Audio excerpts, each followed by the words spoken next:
باب حلاوت الایمان۔ بسم اللہ الرحمن الرحیم۔ حلاوت الایمان، ایمان کی حلاوت، ما قبل سے ربط اور مقصد، ترجمۃ الباب۔ سابقہ باب میں یہ بتایا گیا نا کہ نبی اکرم صلی اللہ علیہ وآلہ وسلم کی محبت ایمان کا جز ہے۔ اب اس باب سے یہ بتایا جا رہا ہے کہ اس محبت میں حلاوت و شیرینی کس چیز سے پیدا ہوگی۔ حافظ ابن حجر رحمۃ اللہ علیہ فرماتے ہیں نا کہ امام بخاری رحمہ اللہ تعالیٰ اس باب سے یہ بتانا چاہتے ہیں کہ حلاوت ایمان کے ثمرات میں سے ہے۔ حضرت شیخ الہند مولانا محمود الحسن دیوبندی رحمۃ اللہ علیہ فرماتے ہیں نا، امام بخاری رحمۃ اللہ علیہ اس ترجمۃ الباب سے مرجیہ کے اس خیال کی تردید کی ہے کہ طاعات مفید نہیں اور معاصی مضر نہیں، یعنی کہ اس باب سے یہ ثابت کر دیا کہ اعمال کے ذریعے ایمان میں حلاوت اور شیرینی پیدا ہوتی ہے۔ اور اگلے باب میں وآیۃ النفاق، یعنی اس والی حدیث میں یہ بتایا ہے کہ معاصی مضر ہے۔ ترجمۃ الباب یوں ہوگا کہ شارحین کرام فرماتے ہیں کہ حلاوت سے مراد حلاوت قلبیہ ہے، یعنی قلبی حلاوت حاصل ہونا۔ اگر ہم احکام خداوندی کی اسی طرح پابندی کریں گے جیسا کہ ہمیں حکم کیا گیا ہے تو یقیناً ہمیں حلاوت ایمان حاصل ہوگی۔ اس حلاوت کی صورت یہ ہے کہ نیکی میں لذت آئے اور دین کے کاموں میں مشقت برداشت کرنی آسان ہو جائے اور دین کو دنیا کے سامان پہ ترجیح دے۔ امام نووی رحمۃ اللہ علیہ فرماتے ہیں نا کہ اس حلاوت سے حلاوت معنوی اور حلاوت باطنی مراد ہے۔ حضرات صوفیاء کرام شیخ الحدیث مولانا محمد زکریا رحمۃ اللہ علیہ فرماتے ہیں اس حلاوت سے حلاوت حسیہ اور ظاہریہ مراد ہے۔ حدیث حدثنا محمد بن المثنى الآخر، ہم سے محمد بن مثنى نے بیان کیا اور ان سے عبد الوہاب الثقفی نے بیان کیا، ان سے ایوب نے ابو قلابہ کے واسطے سے روایت کی۔ ابو قلابہ نے حضرت انس رضی اللہ تعالیٰ سے نقل کیا، وہ رسول اللہ صلی اللہ علیہ وسلم سے روایت کرتے ہیں کہ آپ صلی اللہ علیہ وسلم نے فرمایا جس کسی میں یہ تین باتیں ہوں گی وہ ایمان کی مٹھاس پائے گا۔ وہ یہ ہے کہ اس کو اللہ اور اس کا رسول ان کے سوا ہر چیز سے زیادہ محبوب ہوں، اور جس سے محبت کرے اللہ ہی کے لیے کرے، اور دوبارہ کفر اختیار کرنے کو ایسا ہی برا سمجھے جیسا آگ میں ڈالے جانے کو۔ اب دیکھیے حدیث کو کہ تقدیری عبارت ہے نا کہ ثلاث خصال یا خصال ثلاث، یعنی کہ تین چیزیں ایسی ہیں کہ جس شخص میں ہوں گی وہ ایمان کی حلاوت پا لے گا۔ تو یہاں آپ صلی اللہ علیہ وسلم نے ایمان کے لیے حلاوت ثابت کی ہے۔ مومن مسلمان کی ایمان کی طرف جو رغبت ہوتی ہے اس کو میٹھی چیز سے تشبیہ دی ہے۔ یہ ثابت کیا نا کہ جس طرح شہد کی حلاوت کا ادراک وہی کر سکتا ہے جو تندرست ہو، اب اسی طرح حلاوت کے ادراک بھی وہی کر سکتا ہے جو تندرست ہو۔ اب شہد کی حلاوت محسوس کرنے کے لیے نا جسمانی صحت کا ہونا ضروری ہے، اور ایمانی حلاوت محسوس کرنے کے لیے روحانی صحت کا ہونا شرط ہے۔ اگر کسی پہ صفرا کا غلبہ ہو تو اس کو شہد کڑوا لگتا ہے، اسی طرح اگر کسی میں روحانی صفرا پیدا ہو گیا تو اس کو ایمان کی حلاوت محسوس نہیں ہوگی اور اس کو شرعی احکام کی تعمیل میں تنگی محسوس ہوگی۔ تینوں خصلتوں کے اصول سے حلاوت کا ادراک ہوتا ہے۔ پہلی خصلت کا ذکر حدیث الباب کی اس عبارت میں ہے ان یکون اللہ ورسولہ احب الیہ مما سواہما۔ ہما ضمیر کس کی طرف راجع ہے؟ جی ہما ضمیر کس کی طرف راجع ہے؟ ہاں وہ میں بتا رہی ہوں کہ ما سواہما، اس کا پوچھ رہی ہیں آپ؟ جی اشکال ہوتا ہے نا کہ ما سواہما میں ہما ضمیر اللہ اور رسول اللہ صلی اللہ علیہ وسلم کی طرف عائد ہے، یہاں اللہ اور رسول دونوں کی ضمیروں کو ایک ساتھ جمع کر دیا گیا۔ اس پر اشکال یہ ہے نا کہ امام مسلم اور امام داؤد اور امام نسائی نے حضرت عدی بن حاتم رضی اللہ تعالیٰ عنہ سے ایک روایت نقل کی، ایک شخص حضور صلی اللہ علیہ وسلم کے پاس آیا اور اس نے خطبہ دیا اور کہا کہ من یطیع اللہ ورسولہ فقد رشد ومن یعصمہما فقد غوا۔ نبی اکرم صلی اللہ علیہ وسلم نے فرمایا بئس الحتیب ان تقل ومن یعص اللہ ورسولہ۔ اس روایت سے معلوم ہوتا ہے نا کہ اللہ اور اس کے رسول کی ضمیر کو ایک ساتھ ذکر نہ کرنا چاہیے، حالانکہ متعدد مقامات پہ دونوں کو ایک ضمیر میں جمع کیا گیا، جیسا کہ حدیث الباب میں اور حضرت عبداللہ بن مسعود رضی اللہ عنہ کی حدیث میں ہے نا من یطیع اللہ ورسولہ فقد اطاع اللہ ومن یعصمہما فانہ لا یضر الا نفسہ۔ سمجھ آ جی تو یہ بتا رہی تھی نا کہ انسان کو اللہ اور اس کے رسول اللہ صلی اللہ علیہ وسلم کی محبت ان کے ما سوا سے زیادہ ہو جائے، تو یعنی دنیا و ما فیہا سے زیادہ محبت اللہ اور اس کے رسول سے ہو جائے۔ جواب نمبر 1 یہ ہے کہ حضرت عدی بن حاتم کا جو بھی بتایا میں نے آپ کو، یعنی حدیث کی بنا پہ بعض علماء کی رائے ہے کہ ممنوعات والی روایت اجازت والی روایت پہ مقدم ہے۔ اس لیے ممنوعات کی روایت قولی ہے اور دوسری روایت فعلی، اور قول کو فعل پہ ترجیح ہوتی ہے نا. دوسرا یہ ہے کہ یہ روایت مانے ہے اور دوسری روایات یعنی کہ موجز ہے، لہٰذا ممنوعات کی روایت راجح ہوتی ہیں. امام نبوی رحمۃ اللہ علیہ فرماتے ہیں نا، اس خطبہ دینے والے آدمی پر حضور صلی اللہ علیہ وسلم نے اس لیے نکیر فرمائی تھی نا کہ اس نے خطبہ میں فرمایا تھا وَمَن يَعْصِمُهُمَا، کیا کہ اس یعنی کہ مختصر کر لیا تھا، حالانکہ خطبے میں تفصیل مطلوب ہوتی ہے کیونکہ اس کا مقصد واعظ و زجر ہوتا ہے. اس میں تفصیل مطلوب ہوتی ہے. نبی اکرم صلی اللہ علیہ وسلم نے جہاں کہیں جمع فی الضمیر کیا ہے وہ مقام تعلیم ہے، اور تعلیم میں اختصار مفید ہوتا ہے. اتنی سمجھ آئی؟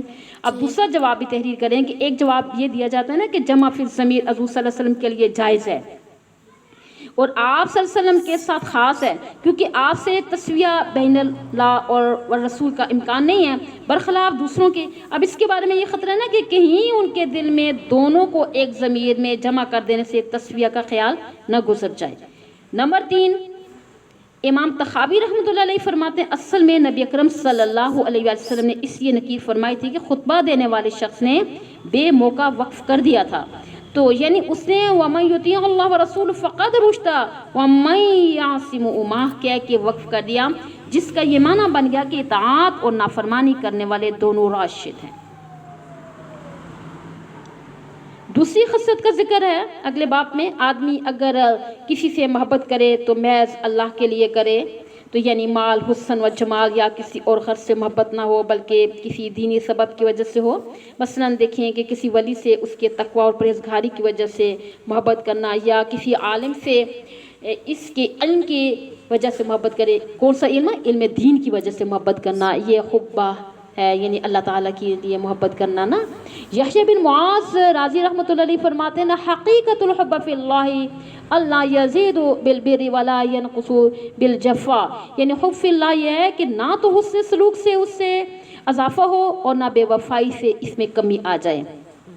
آگے دیکھیں اگلی عبارت میں یہ ہے نا کہ تیسری خصلت بیان فرمائی، ظاہر ہے کہ جب اللہ اور رسول کی محبت غالب آگی، اللہ والوں کی محبت خلوص کے ساتھ ہوگی، اس کا نتیجہ یہ ہوگا کہ آدمی کو کفر سے نفرت ہو جائے گی، اس لیے کہ وہ کفر کی طرف لوٹنے کو اس قدر ناپسند ناگوار سمجھے گا جیسا کہ آگ میں پھینکے جانے کو ناگوار سمجھتا ہے. حدیث میں آیا نا، حدیث باب میں دیکھیں عود فی الکفر کا ذکر جو ہے یہ جملہ اس زمانے کے اعتبار سے کیا گیا تھا نا کہ جب لوگ کفر چھوڑ کر اسلام کی طرف آ رہے تھے، اس لیے کہ ان کے لیے کہا گیا نا کہ پھر کیا ہوگا کہ ان کے لیے اتنا مکروہ ہوگا، ناپسندیدہ ہونا چاہیے کہ جیسا کہ آگ میں ڈال دیا جانا ناپسندیدہ ہوتا ہے. لیکن ہمارے اعتبار سے یعودو کا لفظ صادق نہیں آئے گا، اس لیے کہ ہم تو پہلے کفر میں تھے ہی نہیں بلکہ شروع ہی سے مسلمان چلے آ رہے ہیں. اس صورت میں عود کو کیا کریں گے، اس کے معنی میں لیا جائے گا اور مطلب یہ ہوگا نا کہ آئیں یسیرو فی الکفر کما یکرو ان یکسفا فی النار، تو یعنی کافر بننے اور ہونے کو آدمی اس طرح ناپسند کرے کہ جس طرح آگ میں ڈالے جانے کو ناپسند کرتا ہے. مطلب یہ ہوگا اس صورت میں ہم عود کو سیرورت کے معنی میں لے آئیں گے تو پھر صحیح رہے گا، آئیں یسیر فی الکفر. ٹھیک ہے، اگلا باب ہے باب علامت الایمانی حب الانصار، انصار کی محبت ایمان کی علامت ہے. ماں قبل سے ربط و مقصد ترجمۃ الباب ہے. گزشتہ باب میں بیان ہوا کہ آدمی کو حضور صلی اللہ علیہ وسلم سے اتنی محبت ہو کہ اپنی ذات اور جان کے ساتھ بھی اتنی محبت نہ ہو، یہ محبت من باب الایثار ہے. اب اس باب میں اس سے بھی آگے ایک درجہ اور بیان کیا کہ حضور صلی اللہ علیہ وسلم کے متعلقین کے ساتھ بھی اس کی محبت ہو. آدمی کو جب کسی سے محبت ہوتی ہے نا تو اس کے متعلقین سے بھی اس کو محبت ہوتی ہے. یہاں متعلقین سے مراد حضرات انصار ہیں جنہوں نے حضور صلی اللہ علیہ وسلم کی حمایت اور نصرت کے کارہائے نمایاں سر انجام دیے. لہٰذا ایمان کا اعلیٰ درجہ یہ ہے کہ حضور صلی اللہ علیہ وسلم کی محبت کو اپنی محبت سے اتنا بڑھایا جائے جو آپ کے انصار ہیں یعنی صحابہ کرام ہیں ان کی محبت بھی ان کے دل میں راسخ ہو جائے. اس باب میں مقصود آپ کے خواص اور اہل فضائل کی محبت کو علامت ایمان قرار دینا ہے۔ ظاہر ہے کہ اس سے مرثیہ کا رد بھی ہو رہا ہے۔ انصار یا تو ناصر کی جمع ہے جیسے اصحاب صاحب ان کی جمع ہے، یا نصیر کی جمع ہے جیسے شریف اشراف کی جمع ہے، اور انصار قبیلہ اوس و خزرج کا لقب ہے۔ پھر ان کی اولاد خلفاء اور موالی بھی بالتبع بولا جانے لگا۔ نبی اکرم صلی اللہ علیہ وسلم جب مدینہ منورہ سے ہجرت کر کے تشریف لائے تو ان قبائل نے اپنی جان اور مال سے آپ صلی اللہ علیہ وسلم کی نصرت مدد کیا، اس لیے کہ آپ صلی اللہ علیہ وسلم نے ان کو یہ لقب عطا فرمایا کہ انصار کے ساتھ محبت کا ذکر فرمایا اور مہاجرین کے ساتھ محبت کا ذکر نہیں فرمایا۔ کیا مہاجرین کے ساتھ محبت کرنا ایمان کا جز نہیں ہے؟ سوال پیدا ہوتا ہے۔ دراصل مہاجرین کا معاملہ بالکل ظاہر تھا، ٹھیک ہے، کہ وہ حضور صلی اللہ علیہ وسلم کے خاندان سے تعلق رکھنے والے لوگ تھے۔ انہوں نے اسلام کی سربلندی کے لیے ہجرت کی تھی، تو اہل و عیال وطن جائیدادوں کو انہوں نے چھوڑا اور اسلام کی خاطر در بدر ہوئے، لہٰذا ان کے ساتھ محبت کا معاملہ بالکل واضح تھا۔ جب انصار کی محبت کو ایمان کی علامت قرار دیا گیا تو مہاجرین کی محبت و بطریق اولا ایمان کی علامت ہوگی۔ دیکھیے، انصار کی محبت کو علامت ایمان قرار دیا ہے، اسی طرح ان کی عداوت علامت نفاق ہے۔ اگر کسی اور وجہ سے انصار کے ساتھ اختلاف پیش آ جائے تو وہ علامت نفاق نہیں ہوگی۔ دیکھیے کہ حضرت علی رضی اللہ تعالیٰ عنہ کو جب جنگ جمل میں حضرت طلحہ، حضرت زبیر رضی اللہ تعالیٰ عنہ، حضرت عائشہ رضی اللہ تعالیٰ عنہ سے مقابلہ ہوا، یا جنگ صفین میں حضرت معاویہ رضی اللہ تعالیٰ عنہ سے مقابلہ ہوا، تو اس وقت انصار کی اکثریت حضرت علی رضی اللہ تعالیٰ کے ساتھ تھی۔ تو یہاں یہ ہرگز نہیں کہا جائے گا کہ حضرت طلحہ رضی اللہ تعالیٰ عنہ، حضرت زبیر، حضرت عائشہ اور حضرت معاویہ رضی اللہ تعالیٰ عنہ میں نفاق کی علامت پائی جاتی ہے۔ اسی لیے ان حضرات کے دلوں میں بغض نہیں تھا، بلکہ صرف رائے کا اختلاف تھا۔ جیسے کہ بعض اوقات بھائی بھائی میں، بلکہ باپ بیٹے میں رائے کا اختلاف ہوتا ہے، لیکن بغض نہیں ہوتا۔ حدثنا ابو الولید قال حدثنا شعبہ قال اخبرنا عبداللہ الاحر، ہم سے ابو الولید نے بیان کیا، ان سے شعبہ نے انہیں عبداللہ بن جب نے خبر دی، وہ کہتے ہیں کہ ہم نے انس بن مالک سے سنا کہ رسول اللہ صلی اللہ علیہ وسلم سے روایت کرتے ہیں کہ انصار سے محبت رکھنا ایمان کی نشانی ہے اور انصار سے کینہ رکھنا نفاق کی علامت ہے۔ باپ بلا ترجمہ جو ہے انصار کی وجہ تسمیہ جو ہوتی ہے ما قبل سے ربط و مقصد ترجمۃ الباب، یہ میں نے آپ کو پہلے بھی بتایا نا کہ بلا ترجمہ کی وہی دو توجیہیں کی جائیں گی جو پیچھے میں نے آپ کو بتا دی تھیں کہ حافظ ابن حجر رحمۃ اللہ علیہ فرماتے ہیں نا کہ ما قبل میں امام بخاری یعنی امام صاحب نے یہ بتایا تھا نا کہ انصار کی محبت ایمان کی علامت ہے، اور اب اس باب میں حضرت عبادہ رضی اللہ تعالیٰ عنہ کی حدیث ذکر کر کے اس بات کی طرف اشارہ کرنا چاہتے ہیں کہ حضرات انصار کو انصار لقب دینے کا ابتدائی سبب کیا ہوا۔ حضرت عبادہ رضی اللہ تعالیٰ عنہ والی جو حدیث ہے نا الباب سے معلوم ہوا کہ اس کا سبب حضور صلی اللہ علیہ وسلم کے دست حق پر نصرت کی بیعت کرنا ہے۔ تو اس باب سے امام بخاری رحمۃ اللہ علیہ نے مرجئہ اور خوارج پر رد فرمایا، اور خوارج پر تو یعنی کہ انشاء عفانو سے رد فرمایا کہ گناہگار شخص کافر نہیں ہوتا بلکہ معافی ہو سکتی ہے، اور مرجئہ پہ انشاء عاقبہ سے رد فرمایا کہ اعمال نہ کرنے کی وجہ سے عذاب دیا جا سکتا ہے۔ حدثنا ابو الجمان قال اخبرنا شعیب الاخر، ہم سے ابو الجمان نے بیان کیا، ان سے شعیب نے وزاری سے نقل کرتے انہیں ابو ادریس عائز اللہ بن عبداللہ بن خبر دی کہ عبادہ بن صامت جو بدر کی لڑائی میں شریک تھے، لیت العقبہ کی نقیبوں میں سے تھے، فرماتے ہیں کہ رسول اللہ صلی اللہ علیہ وسلم نے اس وقت جب آپ کے گرد صحابہ کی ایک جماعت موجود تھی یہ فرمایا کہ مجھ سے بیعت کرو اس بات کی کہ اللہ کے ساتھ کسی کو شریک نہیں کرو گے، چوری نہیں کرو گے، زنا نہیں کرو گے، اپنی نسل کشی نہیں کرو گے، نہ آمدن کوئی بہتان باندھو گے، اور کسی اچھی بات میں اللہ کی سرکشی نہ کرو گے۔ جو کوئی تم میں اس عہد کو پورا کرے گا تو اس کا اجر اللہ کے ذمہ ہے، اور جو کوئی ان بری باتوں میں سے کسی میں مبتلا ہو جائے تو اسے دنیا میں سزا دی گئی تو یہ سزا اس کے گناہوں کے لیے کفارہ ہو جائے گی، اور جو کوئی ان میں سے کسی بات میں مبتلا ہو گیا اللہ نے اس گناہ کو چھپا لیا، وہ معاملہ اللہ کے سپرد ہے، اگر چاہے معاف کر دے اور اگر چاہے سزا دے دے۔ عبادہ کہتے ہیں کہ پھر ہم سب نے ان سب باتوں پر آپ صلی اللہ علیہ وآلہ وسلم سے بیعت کی تھی۔ یہ حضرت عبادہ بن الصامت رضی اللہ تعالیٰ یہ مشہور انصاری صحابی ہے نا، بیعت العقبہ اور بیعت عقبہ ثانیہ میں شریک رہے ہیں، بدر، احد، خندق اور دیگر تمام غزوات میں شریک رہے ہیں۔ یہ انصار کے 12 نقیبوں میں سے ایک تھے۔ تو اہل صفہ کو قرآن کریم بھی سکھایا کرتے تھے. جب شام کا علاقہ فتح ہوا تو حضرت عمر رضی اللہ تعالیٰ نے نا ان کو حضرت معاذ اور حضرت ابو درداء رضی اللہ تعالیٰ عنہما کو وہاں بھیجا تاکہ یہ حضرات لوگوں کو دین کی تعلیم دے. حضرت عبادہ رضی اللہ تعالیٰ عنہ نے فلسطین کے سب سے پہلے قاضی بھی بنے. بہرحال حضرت عبادہ رضی اللہ تعالیٰ سے 181 احادیث مروی ہیں اور سن 34 میں 72 سال کی عمر میں پا کر بیت المقدس یا رملہ میں وفات پائی تھی. ہاں جی حدیث کو دیکھیے. وکانا یہاں سے حضرت عبادہ رضی اللہ تعالیٰ عنہ کی فضیلت و منقبت بیان کرنے کے لیے یہ جملہ ذکر کیا گیا کیونکہ غزوہ بدر میں شریک ہونے والوں کی بڑی فضیلت تھی. آگے آتے حضرت عبادہ رضی اللہ تعالیٰ عنہ لیلۃ العقبہ میں انصار کے سرداروں میں سے ایک سردار تھے. اس کو بھی انڈر لائن کر لیں. وواحد النقبہ ولیلۃ العقبہ یہاں سے. اچھا تو حضرات انصار رضی اللہ تعالیٰ عنہم کی اسلام لانے کی ابتدا جو ہے یعنی ابتدا اسلام میں حضور اکرم صلی اللہ علیہ وسلم کا معمول تھا نا حج کے زمانے میں عرفات و منی جا کے سرداران قبائل اور عوام الناس کو دعوت دین دیتے تھے. 11 ہجری نبی میں جب حج کا موسم آیا تو خزرج کے چند آدمی مکہ مکرمہ آئے اور آپ صلی اللہ علیہ وآلہ وسلم کے پاس تشریف لے گئے. آپ صلی اللہ علیہ وسلم نے انہیں دعوت اسلام دی اور قرآن پاک سنایا. وہ لوگ کہنے لگے کہ واللہ یہ وہی نبی ہے جن کا ذکر یہود کرتے تھے. دیکھو کہیں ایسا نہ ہو کہ اس سعادت میں یہود ہم سے سبقت کر جائیں.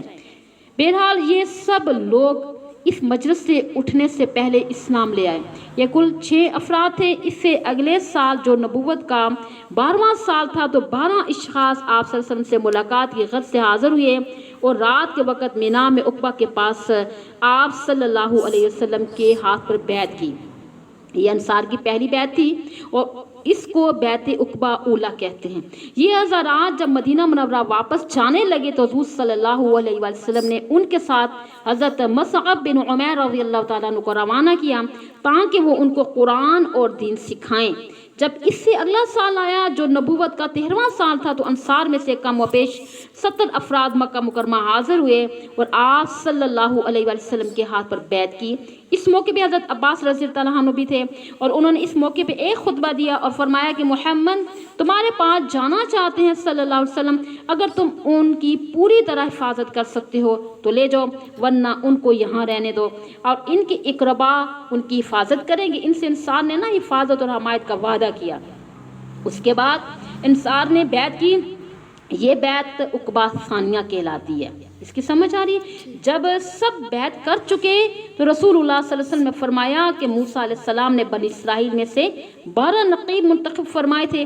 اسی طرح میں بھی جبرائیل علیہ السلام کی اشارہ سے تم میں سے 12 نقیب منتخب کرتا ہوں اور ان 12 سے مخاطب ہو کر فرمایا تم اپنی قوم کے ذمہ دار یعنی مسئول ہو. تو حضرت عبادہ رضی اللہ تعالیٰ عنہ ان 12 نقیبوں میں سے تھے. آگے چلتے ہیں. ان رسول اللہ صلی اللہ علیہ وسلم قال وحلو. یہاں دیکھیے ان رسول اللہ صلی اللہ علیہ وسلم سے پہلے قال مخصوف ہے. یہ قال ان عبادہ بن صامت کے لیے خبر ہے جبکہ وکھانا یہاں پہ جو آگے آتا نا شہداء بدر وہ احد النقبہ لیلۃ العقبہ جملہ معترضہ ہے نا گویا عبارت جو ہوں گی کہ ان عبادۃ بن صامت وکھانا شہداء بدر وہ احد النقبہ لیلۃ العقبہ قال ان رسول اللہ صلی اللہ علیہ وسلم وقال.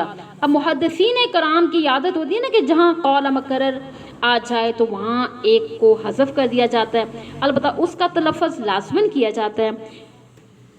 آگے کیا آ رہا ہے بولے صحابہ ان اس کا اطلاق 10 سے 40 تک ہوتا ہے اور کبھی مجازاً 40 سے زیادہ بھی ہوتا ہے. اس کا اطلاق ہوتا ہے نا کہ نسائی شریف میں آتا ہے اس جگہ کہ صحابہ کی بجائے کہ راحت کا لفظ بھی آیا ہے کہ راحت کا اطلاق 3 سے لے کے کتنا ہوتا ہے 10 تک ہوتا ہے. آگے چلتے ہیں. حضرت محمد صلی اللہ علیہ وسلم کے ہاتھ پہ مختلف طریقوں سے بیعت ہوئی. یہاں سے دیکھیں حدیث کو بایعونی یہاں سے. اچھا مثلاً بیعت علی الاسلام بیعت علی الموت یعنی بیعت علی الجہاد بیعت اور بیعت برائے پابندی صلاۃ و زکوٰۃ، اس بات پر بیعت لینا کہ کلمہ حق ادا کریں گے اور کتمان حق نہیں کریں گے۔ اور بیعت در حقیقت ایک وعدہ اور معاہدہ ہوتا ہے نا، اللہ کے رسول یا وہ شخص جو اللہ کے رسول کا متبع ہو اور اس کی مکمل اتباع کی جائے گی۔ خلاصہ یہ ہے کہ نا جتنی بیعتیں ہوں گی ان سب میں اللہ کے حکم پر عمل کرنے کا وعدہ ہوتا ہے، اور یہ معاہدہ ہوتا ہے کہ ہم اللہ کے احکام کی پابندی کریں گے، اس لیے کہ قرآن حکیم میں ارشاد ہے کہ ان الذین یبایعونک انما یبایعون اللہ۔ یہ بیعت جو پیغمبر صلی اللہ علیہ وسلم سے ہو رہی ہے، چونکہ اللہ کے احکام کو پورا کرنے کے لیے ہو رہی ہیں، تو گویا یہ بیعت اللہ سے ہے۔ تو صوفیاء کرام کے ہاں جو بیعت راجح ہے اسے بیعت برائے پابندی شریعت کہتے ہیں۔ اس میں شریعت کی پابندی اور توبہ کے عام الفاظ استعمال ہوتے ہیں، لیکن موقع محل کی مناسبت سے بعض اوقات خاص باتوں کا ذکر بھی آ جاتا ہے، جیسے کہ آپ صلی اللہ علیہ وسلم نے عورتوں سے بوقت بیعت عہد لیا نا کہ وہ نوحہ نہ کریں گے، چونکہ نوحہ کرنا عورتوں کی عام عادت ہوتی ہے۔ حضرت جریر رضی اللہ تعالیٰ عنہ سے نصیحت للمسلمین کا وعدہ لیا، چونکہ ان میں سے ان کی خاص صلاحیت محسوس فرمائی۔ اس بیعت کو بیعت سلوک اور بیعت احسانی یا بیعت پابندی شریعت کہتے ہیں۔ اس کا مقصد اتباع شرع میں کمال کے ذریعے ولایت خاصہ وصولی اللہ تک پہنچنا ہے، یعنی یہی ذریعہ ہے نا کہ نسبت میں اللہ کے اصول کا۔ جو لوگ اس بیعت سلوک اور بیعت احسان اور بیعت پابندی شریعت کا انکار کرتے ہیں نا تو وہ جاہل ہیں۔ حضرت عبادہ رضی اللہ تعالیٰ عنہ کی حدیث میں آیا نا کہ آپ صلی اللہ علیہ وسلم نے صحابہ کرام سے فرمایا بایعونی، تو صحابہ کرام رضی اللہ تعالیٰ عنہ نے عرض کیا کہ بایعنا کا یا رسول اللہ، یا رسول اللہ صلی اللہ علیہ وسلم ہم تو آپ سے بیعت کر چکے ہیں، چونکہ بیعت علی الاسلام تو ہو چکی تھی نا اور وہاں جہاد کا موقع نہیں تھا، لیکن آپ صلی اللہ علیہ وسلم نے پھر فرمایا کہ بایعونی اور ان سے بیعت لی، اور اس لیے کہ اس بیعت کو بیعت سلوک بیعت احسان کہا جائے گا۔ ایک بیعت برائے تبرک ہوتی ہے نا، ٹھیک ہے، جیسے کہ چھوٹے بچوں کی بیعت یا کسی بھی بڑے بزرگ سے برکت کے ارادے سے بیعت کر لی جائے، اسی طرح کسی اللہ والے کے ہاتھ پہ صرف توبہ کی غرض سے بیعت بھی، اس میں بھی کوئی حرج نہیں ہے نا، کوئی مذائقہ نہیں ہے۔ بہرحال مذکورہ بیعت کا واقعہ کب ہوا اس کو بھی تحریر کیجئے کہ قاضی عیاض رحمۃ اللہ علیہ فرماتے ہیں نا یہ بیعت ہجرت سے قبل لیلۃ العقبہ میں واقع ہوئی تھی۔ حضرت ابن حجر رحمۃ اللہ علیہ کی رائے یہ ہے کہ یہ بیعت لیلۃ العقبہ شکل کی کوئی اور بیعت ہے جو فتح مکہ کے بعد واقع ہوئی ہے۔ ابن حجر رحمۃ اللہ علیہ نے مختلف طریقوں سے دلائل سے ثابت کیا ہے۔ حافظ بدر الدین عینی رحمۃ اللہ علیہ نے عمدۃ القاری میں ابن حجر رحمۃ اللہ علیہ کے دلائل کے ساتھ تردید فرمائی، یہ دلائل سے ثابت کیا ہے کہ اس بیعت سے مراد لیلۃ العقبہ والی بیعت مراد ہے۔ آگے حدیث ہے، اسی کو دیکھیے کہ ولا تعتوا بہتان، یا تم ایسا بہتان مت تراشو کہ جس کو اپنے ہاتھ پاؤں کے درمیان گھڑتے ہو، یعنی کہ بہتان وہ جھوٹ کہلاتا ہے نا جو سامع کو مبہوت کر دے۔ علامہ کرمانی رحمۃ اللہ علیہ فرماتے ہیں اس کا مطلب یہ ہے کہ لا تعتوا بہتان، یعنی کہ آئیدی ارجل یا ذات سے کنایا نا، کیونکہ افعال کا صدور انہی افعال سے ہوتا ہے کہ ایک مطلب یہ بھی بیان کیا گیا کہ ما بین الیدی والارجل سے مراد قلب ہے، یعنی اپنے دلوں سے گھڑ کر کسی پہ بہتان نہ لگاؤ۔ امام خطابی رحمۃ اللہ علیہ فرماتے ہیں کہ بین ایدیکم وارجلکم کا مطلب یہ ہے کہ لوگوں میں یعنی لوگوں پر جو آمنے سامنے بہتان نہ لگاؤ۔ اور بعض حضرات نے کہا کہ دراصل یہ بیعت نساء کے بارے میں بیان ہوا تھا، ہوتا یہ تھا نا کہ عورت زنا کر کے بچہ لاتی اور اسے کسی دوسری کی طرف منسوب کر دیتی تھی، تو اس سے روکا گیا تھا، چونکہ زنا اس کے ہاتھ پاؤں کے درمیان ہوتا تھا، اس لیے بین ایدیکم ارجلکم سے تعبیر کیا گیا، لیکن جب اس کو مردوں کے لیے استعمال کیا گیا تو اس کی تعبیر کی ضرورت پیش آئی۔ آگے چلتے ہیں، ومن اصاب من ذلک